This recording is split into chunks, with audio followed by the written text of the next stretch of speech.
भारत पर एक और बड़ी मुसीबत। मोदी और ट्रंप की दोस्ती का नुकसान हम सबको उठाना पड़ रहा है। लंबी लंबी बकैतियां थी, गोदी मीडिया की तारीफें थी, फर्जी पैसा देकर मोदी तारीफ करवा रहे थे दोस्ती की, और आज वो ट्रंप से दोस्ती भारत को कितनी भारी पड़ रही है आप सोच नहीं सकते। ट्रंप उठता है और हमारे देश पर पाबंदी लगाने की बात करता है, यूरोपीय यूनियन पर प्रेशर बना रहा है और दूसरे देशों को हमसे दूर कर रहा है। नाज़रीन, आप देख रहे हैं ARS न्यूज़ चैनल। नाज़रीन, जैसे कि आप वीडियो में देख चुके हैं कि इंडिया की आवाम इंडिया के खिलाफ हो चुकी है। उसकी वजह है वो ट्वीट जो डोनाल्ड ट्रंप जी ने किया था, के ऊपर इंडिया की बहुत सी आवाम ने सवाल उठाया है और उसके ऊपर रिएक्शन वीडियोस बनाई हैं। आप इस वीडियोस को देखें, उसके बाद हम आपसे बात करते और हमारे देश पर पाबंदी लगाने की बात करता है, यूरोपीय यूनियन पर प्रेशर बना रहा है और दूसरे देशों को हमसे दूर कर रहा है। मोहतरम हजरात, अब एक नई चीज सुनिए। S-500 भारत रूस से खरीदने की तैयारी में है और इंशाल्लाह हम खरीदेंगे, लेकिन आप यह जान लीजिए कि भारत पर पाबंदी 100% लग जाएगी। कैसे? जब S-400 तुर्की को दिया रूस ने, तो तुर्की पर अमेरिका ने पाबंदी लगाई थी। वो पाबंदी थी कैटसा। ये एक ऐसी पाबंदी है, स्पेशली ये इसलिए बनाई गई कि जो भी रूस का S-400 खरीदेगा हम उस पर ये लगाएंगे। ये अमेरिका की दादागिरी वाला बैन था। लंबे समय तक रूस पर यह पाबंदी लगी रही। इसकी वजह से कई अमेरिकी कंपनियां और कई सारे जो बिजनेस का नुकसान उन देशों को होता है, यानी एक तरह से बाइकआउट अमेरिका कर देता है।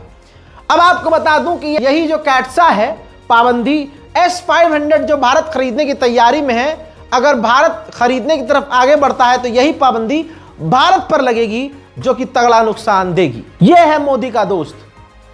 और वहीं आपको बताना चाहूंगा, यूरोपीय यूनियन पर प्रेशर बना रहा था ट्रंप कि भैया 100% पाबंदी लगाओ भारत पर। लेकिन अंदर की सुकून वाली खबर यह है कि EU के कुछ अंदर के जो मेंबर हैं उन्होंने बताया है कि भारत पर यूरोपीय यूनियन पाबंदी लगाएगा नहीं। ट्रंप की एक तरफा बात भारत के खिलाफ यूरोप सुनेगा नहीं। दुनिया में अलग अलग तरह के दोगले लोग होते हैं। दोगले लोगों का भारत और दूसरे देशों में पाया जाना अजीब नहीं है। बड़े बड़े नेता भी दोगले होते हैं। ये दोगले जैसी नीति आइए आपके सामने मैं क्रैक करता हूं।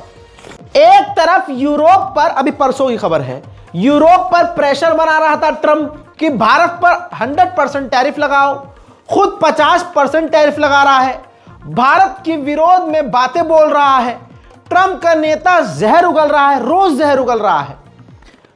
यहां तक कि ट्रंप के नेता ने यह तक कहा, कल मैंने बताया था और दिखाया भी था, वो कह रहा है कि बहुत जल्द भारत टेबल पे आएगा, सॉरी बोलेगा, भीख मांगेगा कि हमसे डील कर लो। अगले दिन ट्रंप ट्वीट करता है, ये सारा जहर उगलने के बाद, कि मैं बहुत जल्द अपने एक दोस्त से बात करने वाला हूं, मोदी से, और हम एक अच्छे दोस्त हैं और हमारा वो साथी है देश, यानी। तो दोगलापन यहां देखा आपने। पूरे महीने ये भारत के खिलाफ जहर उगलता रहा और अब कह रहा है कि हम, और इधर भारत को ये दोस्ती की बात करके दोबारा से दूसरे देशों से कह रहा है कि भारत पर पाबंदी लगाओ। अब यहां पर एक दोगले की बात हो गई। आइए अब इसका रिप्लाई पढ़िए। रिप्लाई में मोदी जी ने ट्वीट करके जवाब दिया कि मैं इंतजार कर रहा हूं, बेहतर डील के लिए हमारी टीमें बात कर रही हैं, हम एक बेहतरीन पारी निभा सकते हैं, साथ मिलकर काम कर सकते हैं। यहां पर अगर कोई और होता तो कहता हमें तुम्हारी जरूरत नहीं है। अगर यहां पर कोई और होता तो कहता कि पहले तो आप टैरिफ हम पर से हटाओ। इसके अलावा कोई और होता तो ये कहता अमेरिका से कि सुनो, तुमने दुनिया में सबसे ज्यादा पाबंदी 2 देशों में लगाई और वो पहले हम हैं। टैरिफ भी लगाया और पेनल्टी भी लगाई, तो या तो टैरिफ हटाओ या पेनल्टी हटाओ या दोनों हटाओ, इतने अच्छे दोस्त हो तो। अगला इंसान कुछ बोल ही नहीं रहा है, सामने वाला गरिया के फिर जरा सा पुचकार दे रहा है, तो आगे वाला आदमी जो है अंगूठा चूसते हुए हर चीज में राजी हो रहा है। अमेरिका चलता है 90%, अमेरिका जो चलता है हथियारों के बेचने से जो पैसा कमाता है उससे अमेरिका की पॉलिटिक्स चलती है और अमेरिका की सरकार चलती है। यह ससुरे दूसरे देशों को भिड़वाते हैं, दोनों को हथियार बांटते हैं, बेचते हैं और मजे लेते हैं।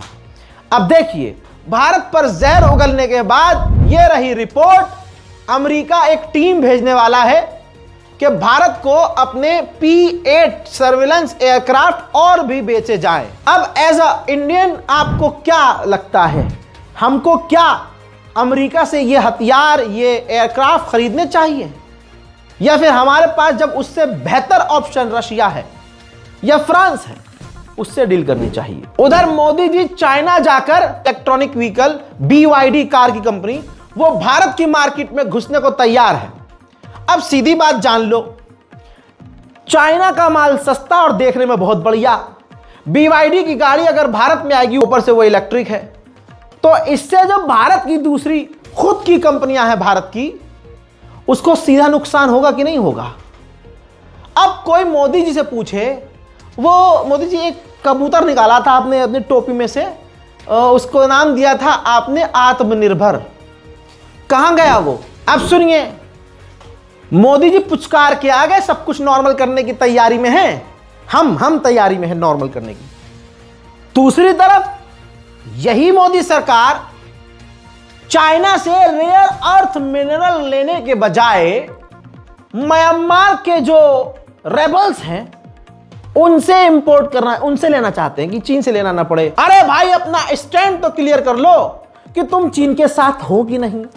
अगर हो तो भाई दिल साफ करो, साथ में काम करो।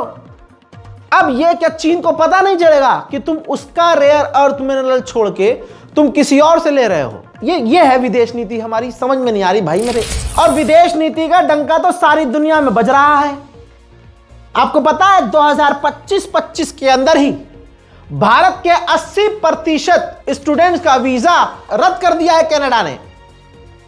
चले हैं विश्व गुरु। हमारी वीडियो पसंद आई हो तो इसे लाइक, शेयर, सब्सक्राइब जरूर करें। मिलते हैं अगली वीडियो में, तब तक के लिए अल्लाह हाफ़िज़।